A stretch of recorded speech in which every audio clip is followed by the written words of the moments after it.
Pride and Prejudice by Jane Austen. Chapter 55. A few days after this visit, Mr. Bingley called again, and alone. His friend had left him that morning for London, but was to return home in 10 days' time. He sat with them above an hour, and was in remarkably good spirits.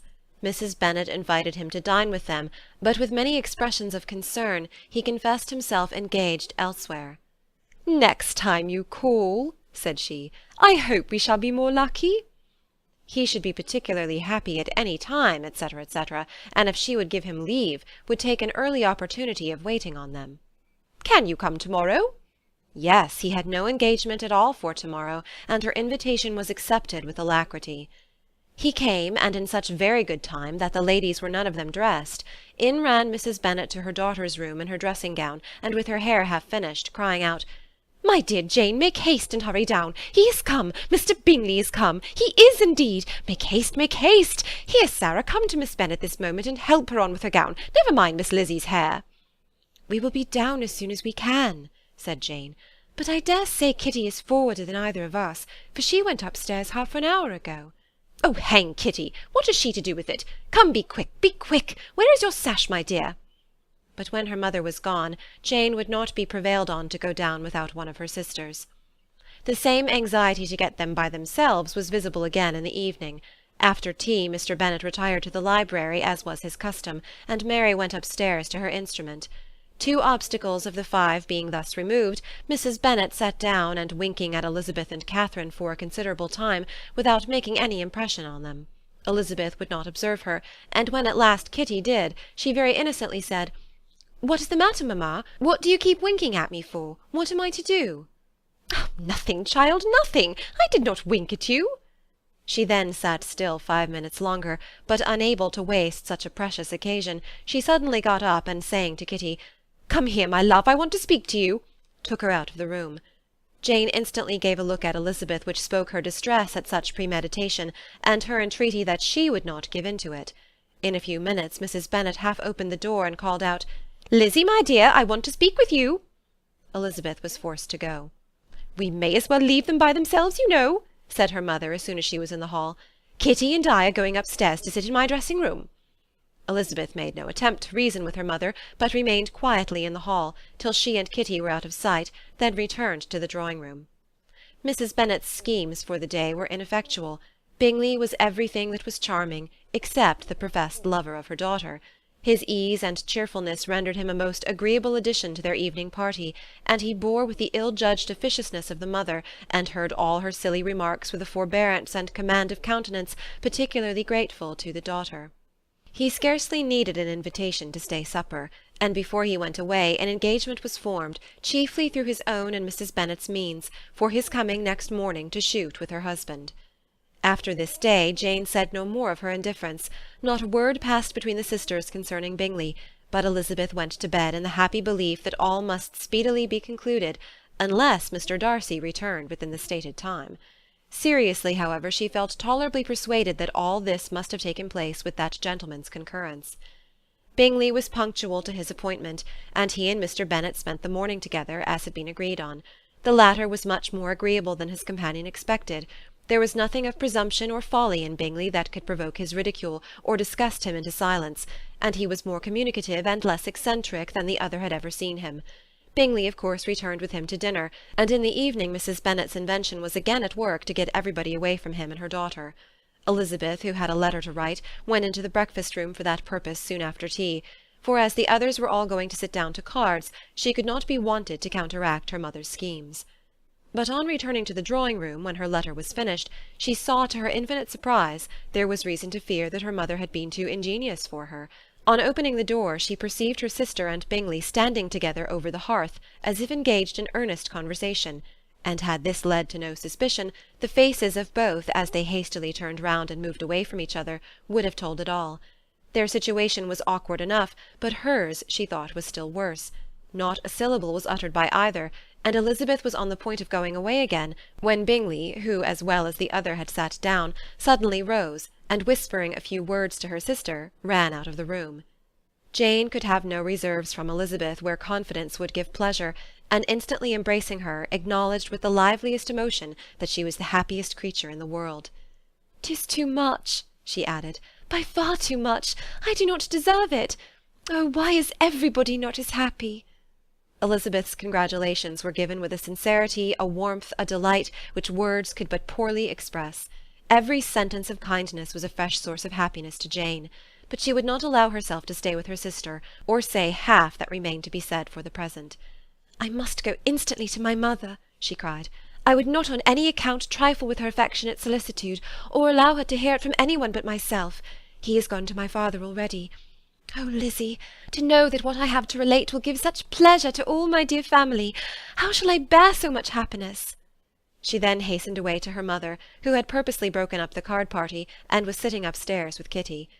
Elizabeth, who was left by herself, now smiled at the rapidity and ease with which such an affair was finally settled that had given them so many previous months of suspense and vexation.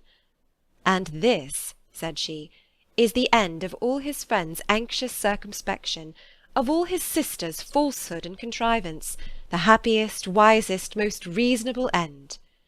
In a few minutes she was joined by Bingley, whose conference with her father had been short and to the purpose. "Where is your sister?" said he hastily as he opened the door. "With my mother upstairs. She will be down in a moment, I dare say." He then shut the door, and coming up to her, claimed the good wishes and affection of a sister. Elizabeth honestly and heartily expressed her delight in the prospect of their relationship. They shook hands with great cordiality, and then, till her sister came down, she had to listen to all he had to say of his own happiness, and of Jane's perfections, and in spite of his being a lover, Elizabeth really believed all his expectations of felicity to be rationally founded, because they had for basis the excellent understanding and super-excellent disposition of Jane, and a general similarity of feeling and taste between her and himself. It was an evening of no common delight to them all. The satisfaction of Miss Bennet's mind gave a glow of such sweet animation to her face as made her look handsomer than ever. Kitty simpered and smiled and hoped her turn was coming soon. Mrs. Bennet could not give her consent or speak her approbation in terms warm enough to satisfy her feelings, though she talked to Bingley of nothing else for half an hour, and when Mr. Bennet joined him at supper, his voice and manner plainly showed how really happy he was. Not a word, however, passed his lips in allusion to it, till their visitor took his leave for the night, but as soon as he was gone, he turned to his daughter and said, "Jane, I congratulate you. You will be a very happy woman." Jane went to him instantly, kissed him, and thanked him for his goodness.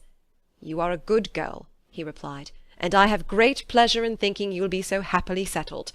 I have not a doubt of your doing very well together. Your tempers are by no means unlike. You are each of you so complying that nothing will be ever resolved on, so easy that every servant will cheat you, and so generous that you will always exceed your income." "I hope not so. Imprudence or thoughtlessness in money matters would be unpardonable in me." "Exceed their income! My dear Mr. Bennet!" cried his wife. "What are you talking of?" "Why, he has 4,000 or 5,000 a year, and very likely more." Then, addressing her daughter, "Oh, my dear, dear Jane, I am so happy! I am sure I shan't get a wink of sleep all night. I knew how it would be. I always said it must be so at last. I was sure you could not be so beautiful for nothing. I remember as soon as ever I saw him when he first came into Hertfordshire last year, I thought how likely it was that you should come together. Oh, he is the handsomest young man that ever was seen."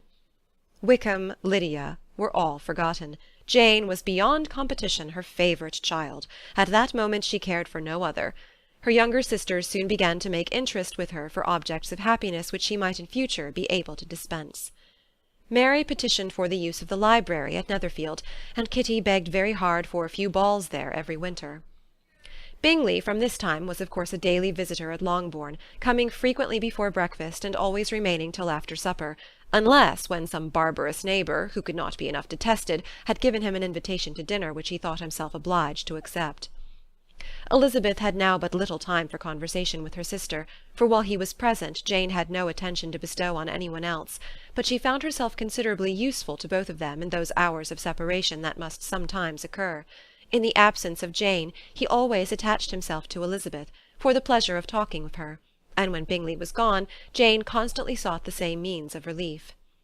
"He has made me so happy," said she one evening, "by telling me that he was totally ignorant of my being in town last spring. I had not believed it possible." "I suspected as much," said Elizabeth. "But how did he account for it?" "It must have been his sister's doing. They were certainly no friends to his acquaintance with me, which I cannot wonder at, since he might have chosen so much more advantageously in many respects. But when they see, as I trust they will, that the brother is happy with me, they will learn to be contented, and we shall be on good terms again, though we can never be what we once were to each other."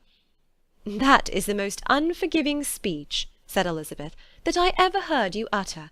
Good girl! It would vex me indeed to see you again the dupe of Miss Bingley's pretended regard."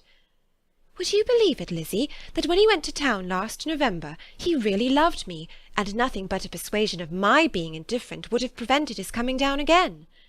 "He made a little mistake, to be sure, but it is to the credit of his modesty." This naturally introduced a panegyric from Jane on his diffidence, and the little value he put on his own good qualities. Elizabeth was pleased to find that he had not betrayed the interference of his friend, for though Jane had the most generous and forgiving heart in the world, she knew it was a circumstance which must prejudice her against him.